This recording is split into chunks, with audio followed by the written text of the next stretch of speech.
buenos días a todos ustedes, amigos que siguen esta transmisión de Diálogos en Pluralidad. Gracias por acompañarnos en este ejercicio democrático en el que estamos presentando a diferentes candidatos, a jueces y magistrados para el Poder Judicial de la Federación. En esta ocasión, Jorge Díaz de León, abogado, busca ser magistrado. También ministro en algún momento. En algún momento claro. Ministro, ha sido también secretario del juzgado del Colegio del Consejo de la Judicatura, magistrado electoral, es maestrante en Derecho Constitucional, también está haciendo su doctorante en Derecho Fiscal y es maestro en Derecho Electoral. Lo vamos a encontrar en la boleta rosa con el número 20. Muchas gracias. Muchas gracias, Diego. Gracias a ti, a tu público, por darnos esta oportunidad de expresarnos, de difundir y de generar diálogo, como bien atinadamente se llama este concepto tan importante que has creado, y que nos da esta oportunidad de transmitir a la ciudadanía, a la gente que nunca ha sabido qué se hace en un tribunal y un juzgado, cómo es que sus derechos se discuten por personas que hasta este momento han parecido un poco apartadas y que por primera vez salen a la luz. Gracias. ¿Nos podrías repetir la ubicación, la papeleta? Vamos en la papeleta número 20, color rosa, somos el rosa, número 20. Les platico que vamos a estar ahí ubicados. Todavía no han salido las boletas oficiales, pero ustedes saben que habrá 5 espacios arriba para mujeres, 5 espacios para hombres. Hay que colocar el número arriba y no hay que equivocarse, hay que poner el número 20. ¿Cuáles son las principales razones que te llevaron a postularte para el cargo al que quieres contender? Sí, quiero contender para magistrado de circuito principalmente por una historia de vida.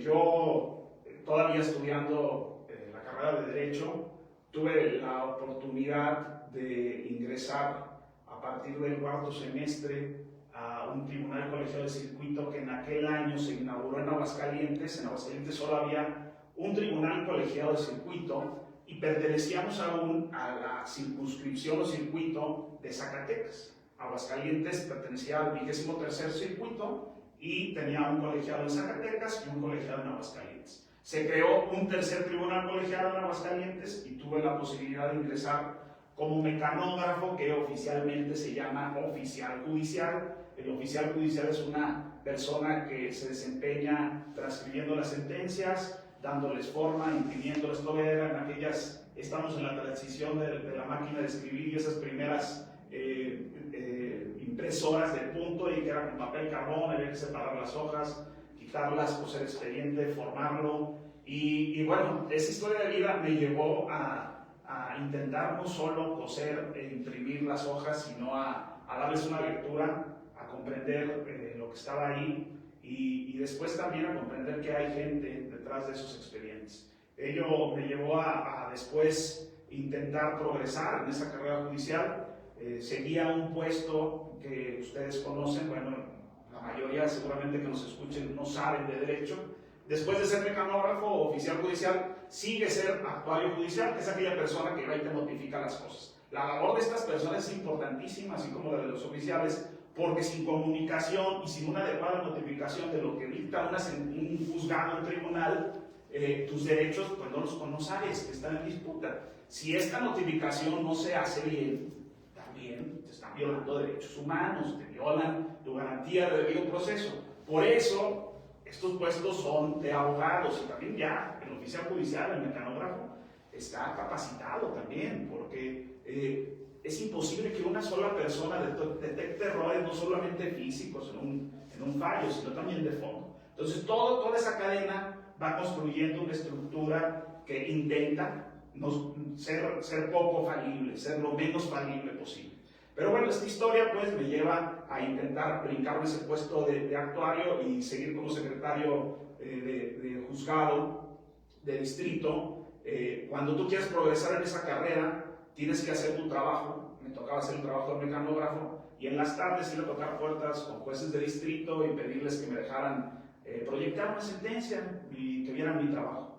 Así lo hice con 2 jueces de distrito, el primero y el segundo. En cuanto hubo una plaza, tuve la fortuna de que los dos me invitaran a trabajar y pues bueno, el primero que me habló, que fue el juez segundo de distrito, mi gran amigo y mentor Rafael Rojas Licea, actual visitador general del Consejo de la Judicatura Federal, me invitó a trabajar con él. Fue una lección de vida hacerlo, porque creo yo que lo que aprendimos en la carrera fue valioso, pero no se compara con la gran escuela que es el Poder Judicial de la Federación, gracias a maestros como él y muchos otros que tuve la fortuna de topar. Luego iniciamos lo mismo, cuando quisimos pasar al tribunal colegiado, pues también fuimos a tocar puertas y a pedir que nos dejaran, que conocieran nuestro trabajo, lo que implicaba hacer tu trabajo que estabas formalmente realizando como secretario de juzgado, y en las tardes dedicarle un tiempo a que alguien observara tu trabajo para poder llegar a la siguiente etapa laboral. De ahí se dio también una oportunidad para estar en visitaduría judicial en el Consejo de la Judicatura Federal en México, que para que los ciudadanos lo entiendan, viene siendo asuntos internos del Poder Judicial de la Federación. En esa instancia, pues se investigan las conductas, digamos, suspicaces de jueces, de magistrados y de cualquier funcionario público del Poder Judicial de la Federación. Ahí se desactivan y se sancionan aspectos que van desde corrupción, acoso laboral, acoso sexual, y tuvimos la oportunidad ahí de participar en valiosas investigaciones con grandes resultados. Ha habido ahí una cuestión que yo siempre pugné, que yo decía que debería de haber una especie de vocería en el Poder Judicial de la Federación que comunicara todas estas cuestiones a la ciudadanía, pero no, la visión del Poder Judicial de la Federación hasta ese momento había sido que la ropa sucia se lava en casa. Hubo sanciones, hubo casos emblemáticos, pero estaban guardados. Eso creo que fue un error. Después de eso, pues participé para intentar el cargo de magistrado electoral, el cual me fue otorgado por el Senado de la República por ahí del año 2017 en Aguascalientes, y ejercimos esa función para fundar un tribunal aquí en el estado de Aguascalientes. Fue muy difícil, fue una historia de lucha, era un órgano un poquito sui generis porque te nombraba el Senado, pero los recursos venían del Estado. Entonces, los recursos económicos y todo órgano jurisdiccional y toda función pública requiere recursos. Pues hay que comprar desde hojas, contratar personal, al actuario pues también come, el secretario también come, todo el mundo necesita una subsistencia y se necesita que el órgano funcione. Fue una disputa de varios meses, logramos la instalación de ese tribunal, le dimos una secuencia y pudimos otorgar una certeza en esa clase de resoluciones. Después de eso vino pandemia, me alejé un poco del servicio público para seguir en el ámbito del derecho y la iniciativa privada, y ahora con estos movimientos que se han dado para que el Poder Judicial Federal sea elegido directamente por la ciudadanía, es que me despierta nuevamente ese ánimo de participar para seguir cuidando la casa, porque yo me considero una persona de casa dentro del Poder Judicial de la Federación, pero con visiones de diversos ámbitos que me ayudan a postularme a esto. ¿Cómo garantizar la independencia en la toma de decisiones, evitando la influencia de políticos, medios de comunicación, grupos de presión, empresarios? Claro. ¿Cómo le ves? La función jurisdiccional siempre está expuesta a una presión. Ustedes lo saben, en materia, por ejemplo, electoral, pues la presión es política, porque de alguna manera tus justiciables son políticos. En la jurisdicción ordinaria, que es la que resuelven los tribunales federales, en este caso los tribunales colegiados de circuito, pues la jurisdicción es civil, pero aún así los asuntos tienen connotaciones y rangos importantes, ya sea económicos, ya sea sociales. Aquí de lo que se trata es de ser valientes y de alguna manera tener una ética principal y proyectarla hacia afuera. La garantía de esto, en toda resolución judicial tenemos una ventaja, las autoridades que hemos ejercido en materia jurisdiccional tenemos una ventaja sobre todas las demás, que podemos y debemos explicar nuestras decisiones a través de una motivación, de una fundamentación. Y Lo que toca ahora con esta nueva concepción de lo que será el Poder Judicial es explicarlas y que tengan lógica. Si a un ciudadano común no le parece lógico lo que se está explicando, eso es una alerta de corrupción. Si existen una serie de decisiones que se dictan por un mismo magistrado, por un mismo juez, 9 veces en un solo sentido y a la 10ª la cambia, el mismo caso, eso habla de corrupción. Si, por ejemplo, alguien decide en tiempos distintos asuntos similares, eso te habla de alguna especie de corrupción. Aquí de lo que se trata es de ser transparentes, de abrir las puertas a la ciudadanía de los tribunales y de discutir los asuntos de frente, de difundir las resoluciones y de motivarlas debidamente para que estén a la discusión pública. Esa es la manera más clara de garantizar, al margen de que esta clase de órganos funcionan entre 3 personas y las decisiones no se toman unilateralmente, de tal forma que se complica por su misma situación un aspecto de corrupción. ¿Planeas traer o llevar a tu equipo de colaboradores al juzgado o vas a trabajar con el equipo que se encuentra ya en el juzgado? Viví mucho esa situación estando en el Poder Judicial de la Federación. Ahí respeto muchísimo a la gente que trabaja ahí, sé de su capacidad, sé de su hambre por seguir creciendo, sé de sus estudios, sé de los sacrificios que hacen por el servicio público, por estar ahí, por crecer. Entonces, sin duda alguna, yo conservaré a la gente que trabaja ahí. Conozco a muchísimos de ellos, sé que su labor es bastante buena y seguramente seguiré con la gente que está ahí laborando. Bueno, pero ahora como responsable del juzgado tendrás que evaluar el desempeño de este personal. ¿Cómo evaluarías el trabajo de ellos? Lo más importante es una lealtad, y no hacia mí, es una lealtad hacia la institución, hacia la justicia, hacia la eficiencia. Tantos años de haber ejercido esta función sí nos da un cierto matiz y una cierta posibilidad de analizar cuál es debidamente el trabajo que realizan las personas allá al interior. Entonces, pues los criterios serán, por supuesto, conocimiento, por supuesto, capacidad de redacción. Es muy importante, las sentencias en estos momentos siguen siendo escritas, así que es un aspecto valiosísimo para una persona que proyecta, que hace sentencias, el saber redactar. Por otro lado, pues en el ámbito de los conocimientos, pues no solamente es tener los conocimientos, sino también saberlos desarrollar, saberlos exponer. Todo eso, por supuesto, que estará sujeto a evaluación, pero insisto, las personas que ya en este momento están desempeñando cargos como secretarios, como oficiales judiciales, están ahí porque saben hacerlo. Habrá algunas personas que no compartan a lo mejor tu manera de trabajar o tu visión sobre algunos aspectos del derecho, pero al final creo que puedes generar sinergias para que esas mismas personas conserven su trabajo, si así lo desean, porque también puede pasar que ellos no se sientan a gusto con uno de titular y se vale, ¿verdad? Pero considero y estoy cierto de que es muy valioso la labor que se hace ahí y trataremos de tratar para seguir con ellos. ¿Cuáles consideras que son tus principales fortalezas en términos de experiencia y formación para asumir el cargo? La realidad es que existen muy buenos perfiles en esta elección. Antes de la entrevista platicábamos que en lo particular comparto una historia de vida con muchos de los contendientes a este cargo.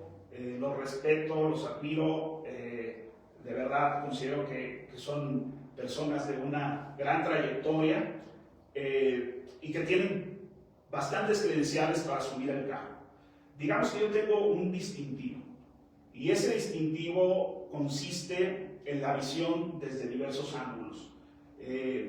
Valoro muchísimo a quienes han construido su carrera en el desempeño dentro del Poder Judicial de la Federación, pero en mi caso, sin duda alguna, me ha servido mucho desempeñarme también dentro de la jurisdicción electoral y también ahora en la iniciativa privada, porque estas visiones permiten entender no solo el aspecto interno, sino una versión distinta de lo que es la justicia, que te da un ámbito para resolver y para sensibilizarte, creo que en un mayor espectro.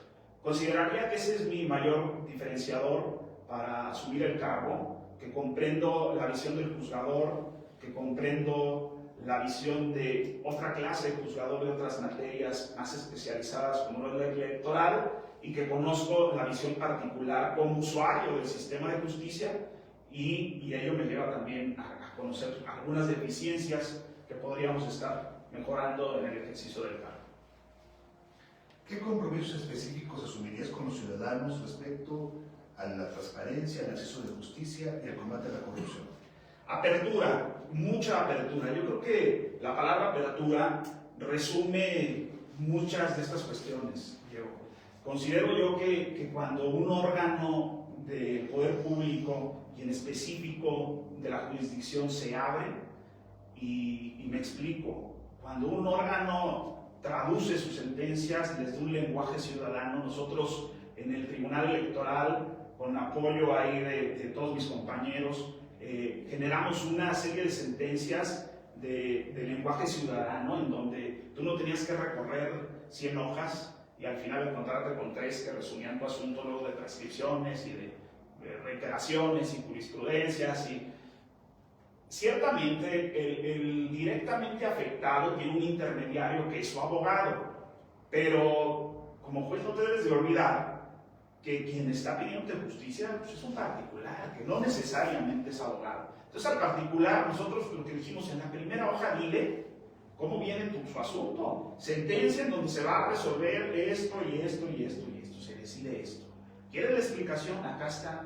¿Y la quieres en un lenguaje ciudadano? Ahí está, en un lenguaje ciudadano. Esto no significa deficiencia técnica, ni dejar de dar razones, ni dejar de explicar el derecho, pero significa apertura y conocimiento por parte de la gente. Esa transparencia, esa apertura, esa traducción, a la vez genera una exposición del trabajo y con ello una discusión que los ciudadanos necesitan tener en relación a la labor que se hace dentro de un tribunal. Y eso tiene como consecuencia, por tanto, que haya no solo transparencia, sino que evite la corrupción. Porque cuando tú explicas las resoluciones, y como lo dijimos hace un momento, estas tienen una lógica elemental y están fundamentadas, y aparte se discutieron por 3 personas y salen a la luz pública así, ello evita corrupción. Sin duda alguna estaremos vigilantes también de todo aquello que se lleve a cabo. Habrá un nuevo órgano, como será el Tribunal de Disciplina, que nos llevará a determinadas instancias para estar conociendo sobre las falencias que como seres humanos tiene, al estar integradas las instituciones por seres humanos, siempre existirán falencias y temas que vigilar. Ya veremos cómo funciona este órgano. En lo personal, como te comenté, tengo esa experiencia de haber participado en visitaduría judicial y bueno, conozco la forma del combate a la corrupción, que se da de muchas maneras. Una de ellas es siendo coherente, siendo transparente en tus decisiones y trataremos de acercar lo que hace un tribunal a la ciudadanía, tal vez generando sesiones dentro de universidades, tal vez explicando sentencias y fallos controvertidos, tal vez invitando a la ciudadanía mucho más a recorridos dentro de nuestras instalaciones. La situación aquí es que la ciudadanía sienta que el Poder Judicial de la Federación es su casa y que tenga la confianza de acudir a través de la grandiosa figura del amparo a defender sus derechos. Muchas gracias, Jorge Díaz de León, Boleta Rosa, número 20. A nombre de Diálogos en Pluralidad, esta es una producción y dirección de Diogo Bolaños, en el staff Víctor y Justino López, acompañándonos. Yo soy Diego de Alba Casillas. Le damos las gracias, Jorge, que nos acompañaste. Mi querido Diego, muchas gracias. No se les olvide el día 1 de junio acudir a votar y ojalá les caiga el 20.